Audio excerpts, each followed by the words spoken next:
Hello again, everybody. For years, cheerleaders have been amazing crowds with their abilities to toss each other in the air and even be able to turn a whole football game around.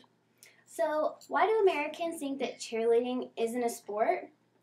Well, it can't be because cheerleaders don't use balls, because many sports don't use balls, like track and boxing and gymnastics and ice skating.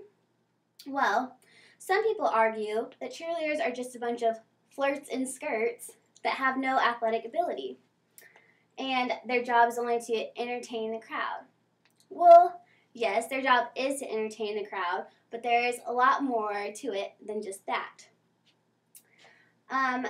It is a physical activity that's governed by rules under which a winner can be declared, and its primary purpose is to compare the skills of its participants, just like any other sport there is out there.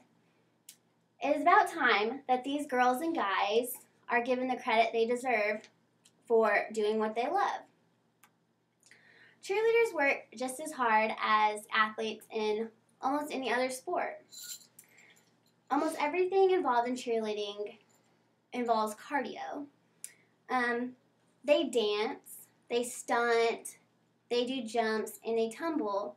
And in practice, all of these things are done repetitively over and over.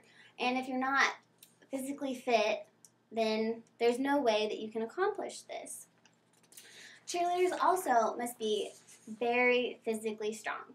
They lift and toss each other, sometimes even girls that are heavier than themselves. But cheerleading takes a lot of conditioning, like other sports. They have to do push-ups. They have to lift. A lot of times they have to run. And a lot of this is not only because of stunting, but also because of tumbling.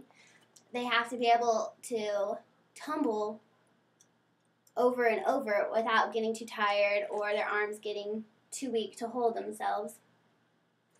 Cheerleading also takes talent. You must be physically coordinated to do all of the dances and routines, and you have to have a good memory because lots of times in games, cheerleaders do, 100 cheers, all different ones, and they have to be able to remember them on the spot and without rehearsing it first. They also must memorize transitions from, during routines. They change their placement. They walk to and from all the time, and they have to be in the right spot at the right time. Like if they're not in the right spot and then they miss catching someone that's falling out of the air, then that can be seriously dangerous. Now that you know a little bit about what it takes to be a cheerleader, let me tell you about the competitive side that drives all their hard work in practice. Well, cheerleading is very competitive, not only at football games against the rival team's cheerleaders, but during competitions. Cheerleaders have very strict guidelines, and judges for cheerleading are harsher than almost anything else. The cheerleaders have to stay within a certain circumference, and if they step off the mat, step out of their area, then they either get counted off or disqualified. They only have 3 minutes and 15 seconds to complete their routines, and all these regulations